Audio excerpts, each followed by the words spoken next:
UN's Special Rapporteur on extrajudicial summary or arbitrary executions has just ended a 2-week visit to Nigeria. Agnes Callamard has been looking at alleged abuses committed by security forces in the north and south, where a separatist movement has been gaining ground. Well, Callamard is warning the Nigerian government to address what she's calling a pressure cooker of violence that is claiming thousands of lives. Her report also highlights excessive use of force by police, leading to killings and lack of investigations and prosecutions for those committing human rights abuses.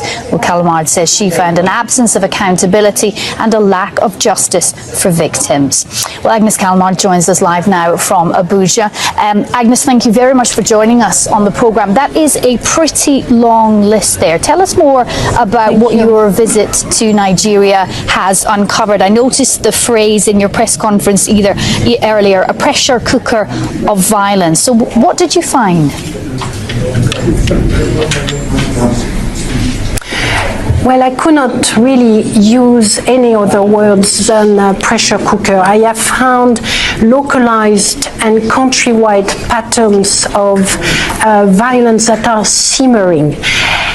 And my main concerns with those localized and countrywide systems of violence is that they are now taking place in a context characterized by population explosion, by an increased number of people living in extreme poverty, by the proliferation of weapons coming from throughout the region of West Africa, and by the environmental degradations. So those external pressure applied on top of those ecosystems, eco-political systems of violence are ready to conflagrate, to explode in a way which I don't think we have yet completely understood. So my preliminary finding today was really to issue this warning both to the government and to the international community. There is in Nigeria a pressure cooker that, if it is unchecked, could have ripple effect throughout the regions. And now is the time to prioritize the rule of law and accountability for the people of Nigeria. Agnes, you used the word crisis and said in your press conference that, you don't want the government to pretend this is not a crisis. But how did they view the situation that you bring up in your report?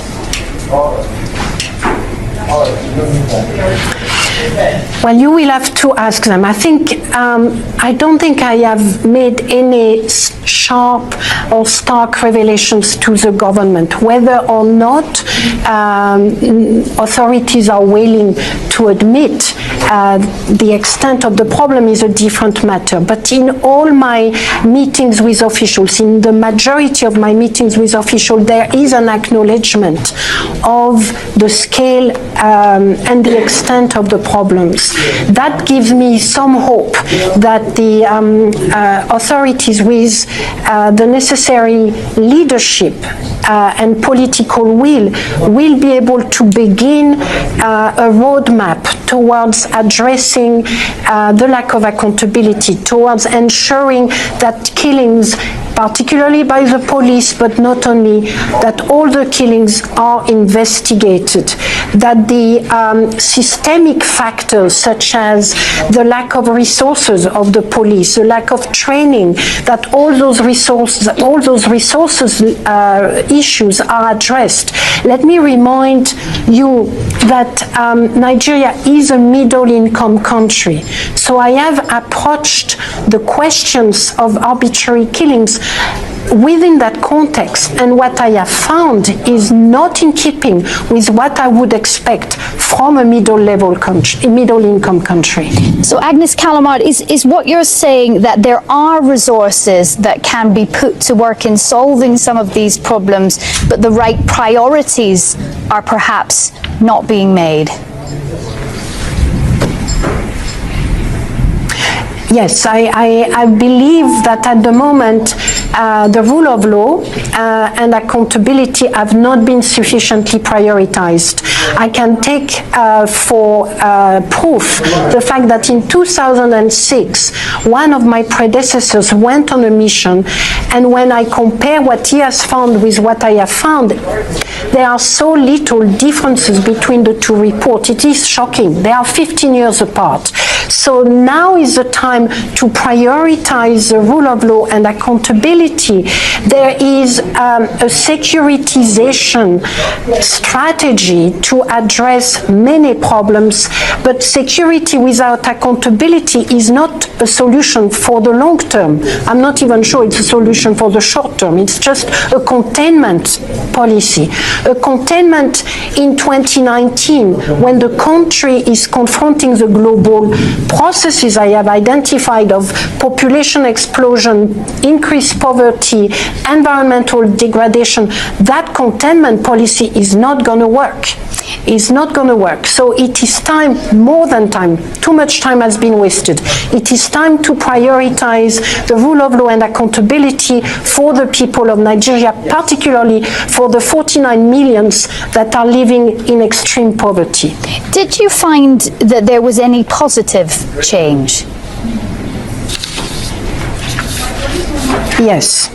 Yes, I have found a few positive changes. Now, for instance, in the Northeast, you were mentioning the conflict against Boko Haram. In 2015-2016, that region was at the center of many concerns for human rights violations by Boko Haram, of course, but also by the security agencies. There was a vast number of allegations of arbitrary killing, disproportionate, indiscriminate bombing, disappearances, death in custody, massive death in custody, in fact.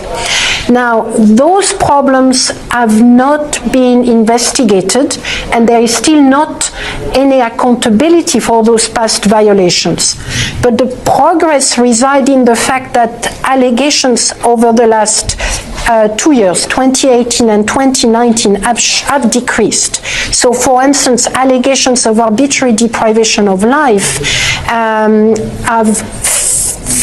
there are far less of them than there were 3 years ago. That I take as a positive sign. Now I would like these positive signs to be, to those positive signs, I would like to see steps taken to ensure accountability for past crimes. I would particularly like the many disappearances that have been brought to my attention by the children, the wives, the daughters and son of many disappeared men.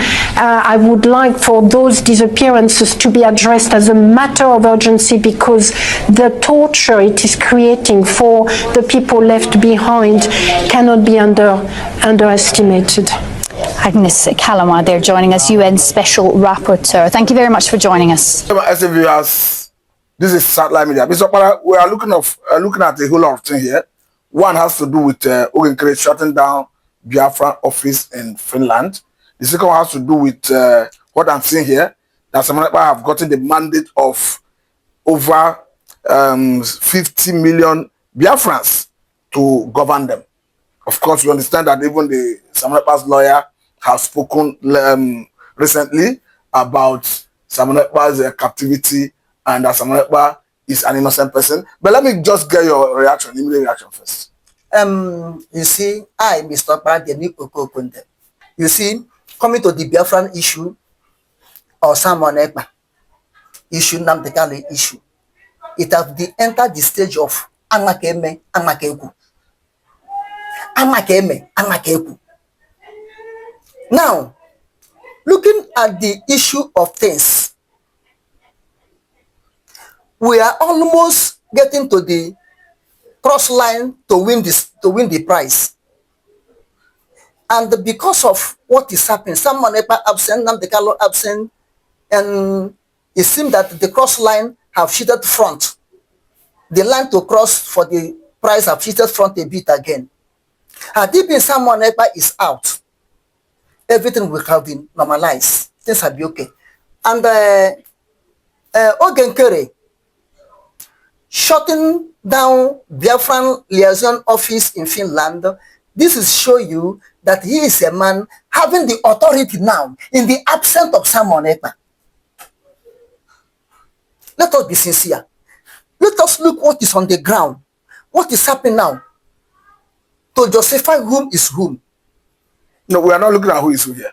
We are looking at the justification behind shutting down the office, whether he has the authority. Yes, he has the authority because he is acting prime minister. According to the election, the governing body in Biafran government in exile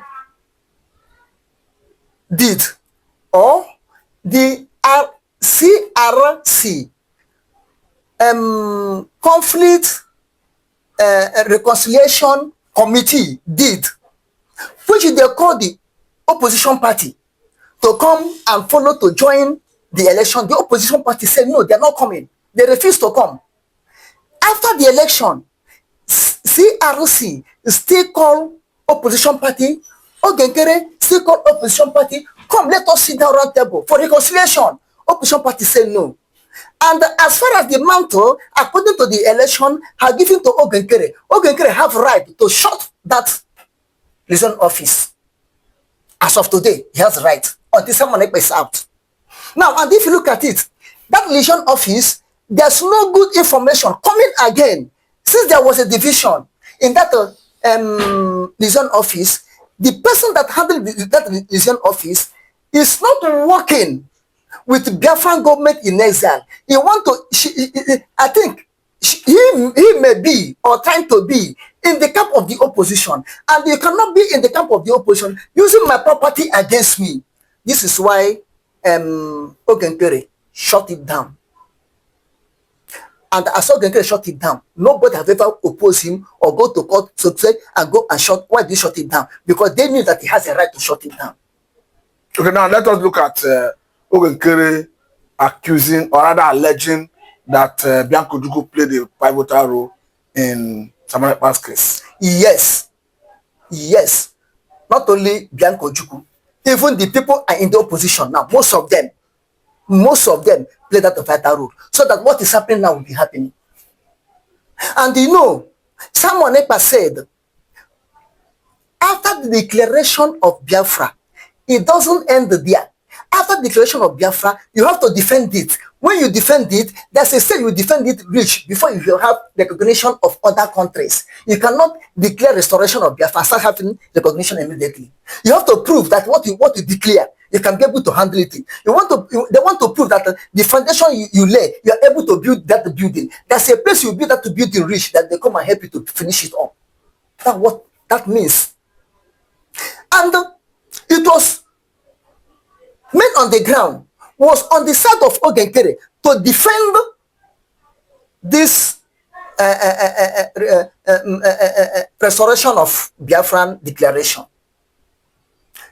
I think you understand how it's going. So, but what you're saying, is it not speculative? Is this something you have a good authority or you have evidence to elaborate it? Evidence to elaborate is on the chart. It's on the chart. And the Biafran government in exile are the father or mother, parents to United States of Biafra. Now, it was the government in Biafra government in exile have to nurture, have to breastfeed United States of Biafra to grow up. How are they going to feed it to grow up? Is to defend the land. When you defend the land, people recognize you, then United States of Biafra will come to exist fully as a nation. Okay, now let me bring you back home. Okay. To Nigeria here. Okay. Okay. Recently, before, am I in abroad? I'm still in Nigeria. Recently, the man, Senator Nnamdi, celebrated his 70th birthday. Of course, it was the Abia State government that hosted him. And in the course of that celebration, the Senate President, Gozi Akpabio, was there. And he did say that, or rather, this said that Senator Nnamdi is a man who is ready to die for Nnamdi Kanu. Remember that Senator Nnamdi was the one that stood shorty for Nnamdi Kanu in the past, staking $100 million naira. And he has even said it recently that he's ready to do it again if the opportunity provides itself. You see, let us be sincere on what we are saying. Senator Enyina Baribe have tried a lot for Biafra, for Nnamdi Kanu. In the past, he have tried a lot. Even when Buhari said that Biafra is dots, Enyina Baribe came out and wear dots on his clothes to prove that he is Biafra.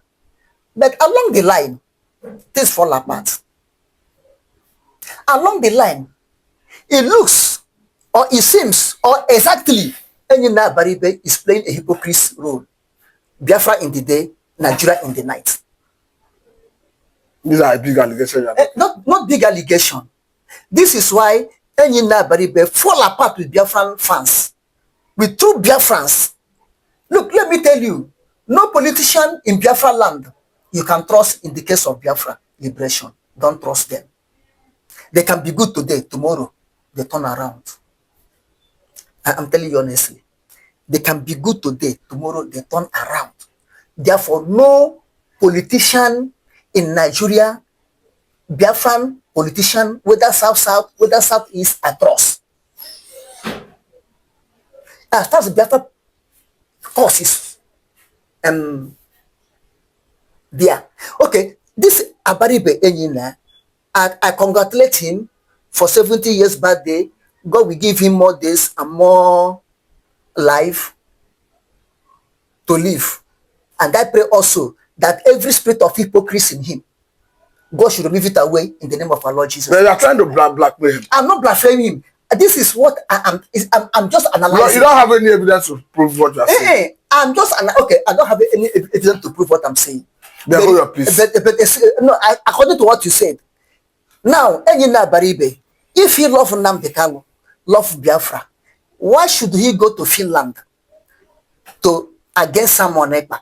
And someone Ekpa is in the same cause of Nnamdi Kanu and Biafra, and himself in the same cause of Nnamdi Kanu and Biafra. Then why did he go to Finland against?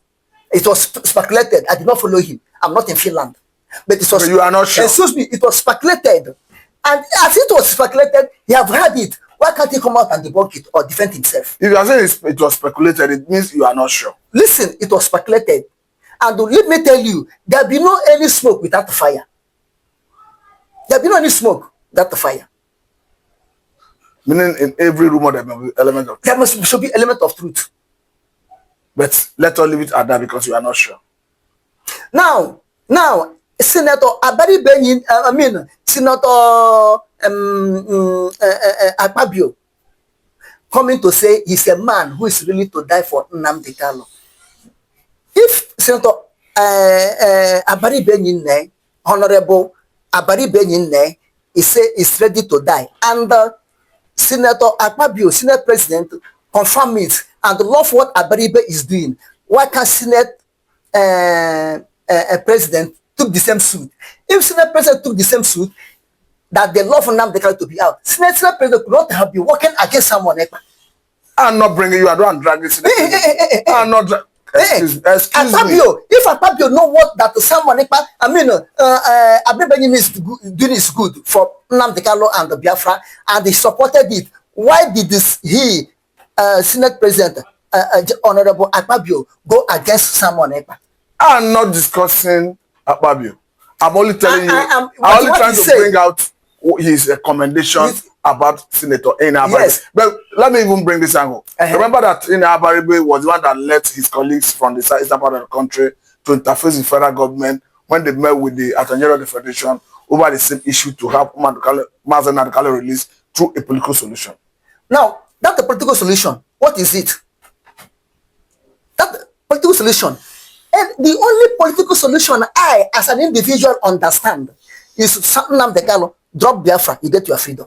That's the only political solution I know. But I remember that recently, even Senator Innamdi have said it, advising Senator Bola Tinubu, the president, to take the advice of the Attorney General of the Federation. It got to show that why they had that conversation, that the Attorney General of the Federation was actually of the view that Nnamdi Kanu should be released. Nnamdi Kanu should release on what ground?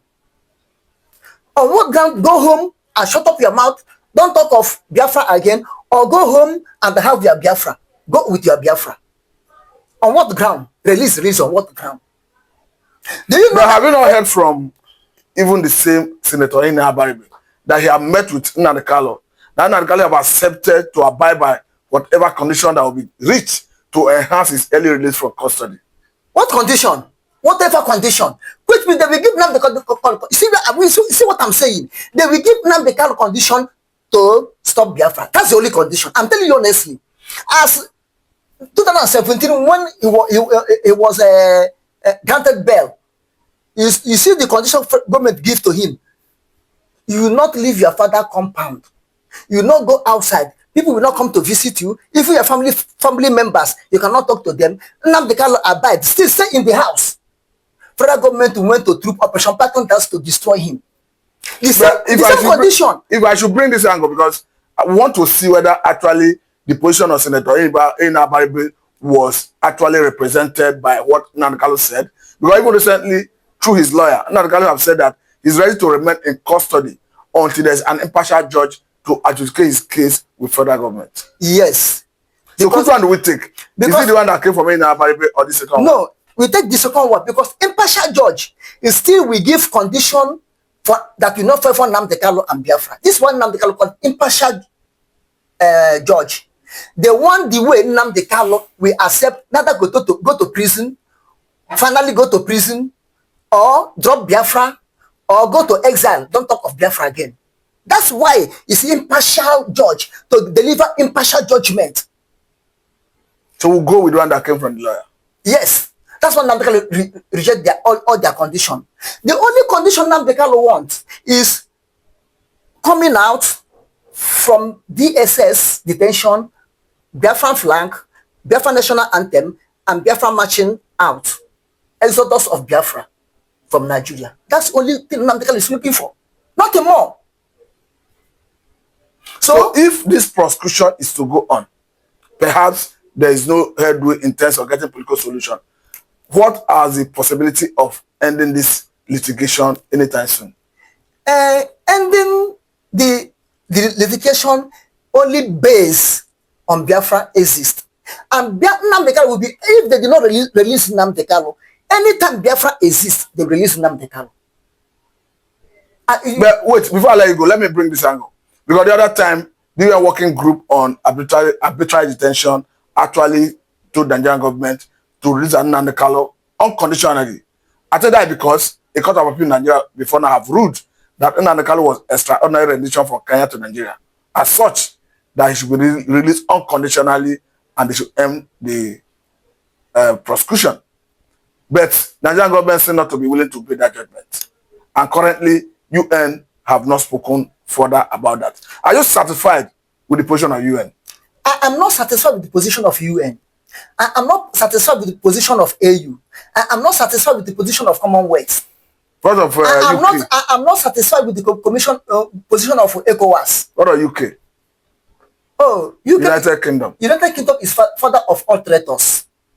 United Kingdom is the father of the hatred of Igbo man. United Kingdom is the father of downfall of Biafra. But for which of friends you accuse UN for a body who have actually come and claimed to say allow this man to go because he was extraordinary rendition. Now, you see why I'm fully against UN, but I am just giving UN advice. UN to speak with mouth. To speak with mouth. Allow Nnamdi Kanu to go is this in it's just like a sympathy without relief. It's just like sympathy without relief. Okay, lastly, let us dive into this area.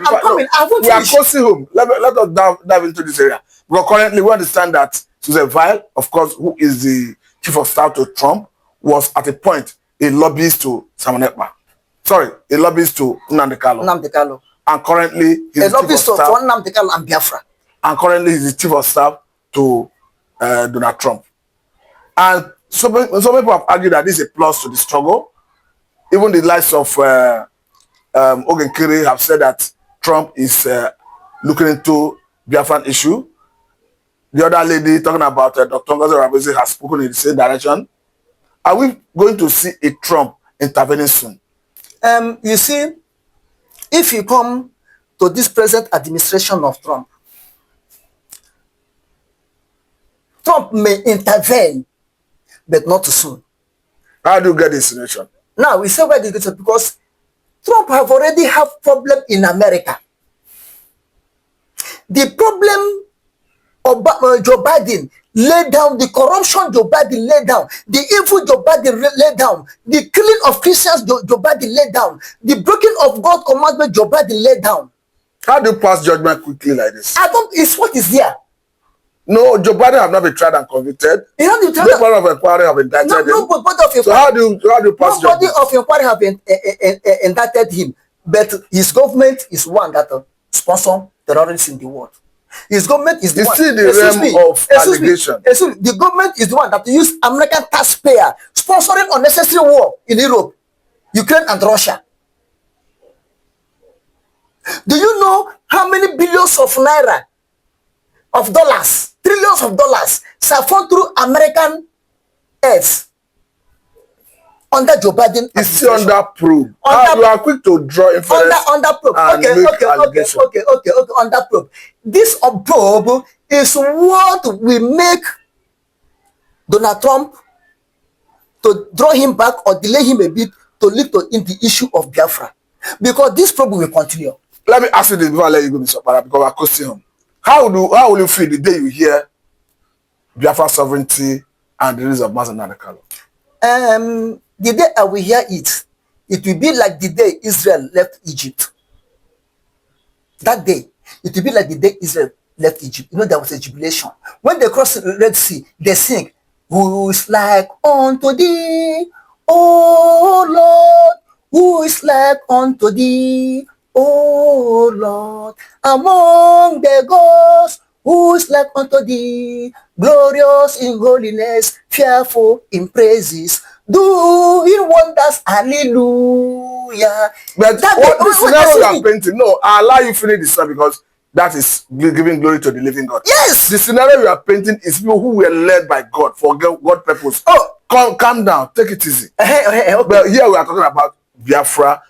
Take it easy. We are talking about Biafra and a struggle to have a sovereignty. A sovereignty. It's quite different from when God is saying, "This is my people. You are done with Egypt. I want to take you to Israel, the promised land." Now, is Biafra not God's people? The point I'm trying to make is God by himself chose Moses to lead the people of Israel out of Egypt. It's quite different from No. It's not quite different. Biafra is a God nation in Africa. Biafra. Did God speak to you about it? I say Biafra. Yes, God speak to me about it. Jesus Christ speak to me about it. Do you know the implication of what you have said? I said Jesus Christ speak to me about Biafra. I'm telling you honestly. Do you know the implication of what you have said? From before. Can I remind you the implication? Perhaps you should withdraw your statement.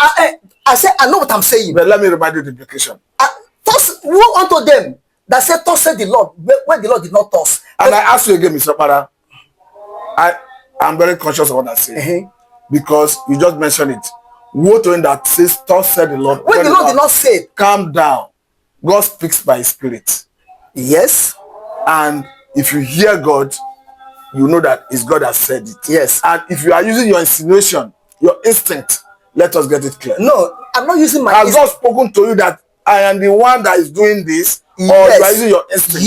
Yes, God have told me. God to show me before Owazirike started. God to told me. I'm saying this so that you know the implication of what you are saying. I'm telling you in the presence of our Lord Jesus Christ. Okay, thank you very much. This is a good place to let wait, God to show me when Owazirike started, before Owazirike started, the role Owazirike will play. God to show me the role Nnamdi Kanu will play. God told me about Samuel Ekpa. And I'm just on basic. God is hearing you, but God is hearing this is a good place to let it go. Yes. But I pray. But it did not tell me their names. It did not tell me their names. But it tell me the role everyone will play. And that role is what I'm seeing. So I don't know. I wanted it to be guided because I know what you said. Look, I am the servant. I am the servant of Jesus Christ. Okay, thank you very much. This is a good place to and the Bible tells me that I shall speak the truth. The truth I speak, the truth I know shall set me free. And the truth will set me free. I set Biafrans free. So the day Biafra will leave Nigeria, will be like the day Israel leave Egypt. And I'm not saying it's not a good thing there will for. be a jubilation. I'm not saying it's not a good thing for Biafra to exist, but the point I'm trying to make here is when God said, "Thus said the Lord." Yes. It's different from when you use your assumption instinct to say this is the right thing to do. No. So I wanted to make that distinction. Yes. So that you know the implication of what you are saying. Yes, I know the implication. All right, thank you very much. Which I'm telling you. And as Biafra is living, Okokonde will be like Joshua. Thank you very much. That will support Moses, Samuel, Ekpa, and Nnamdi Kanu. This is a good place to let you go. Thank you.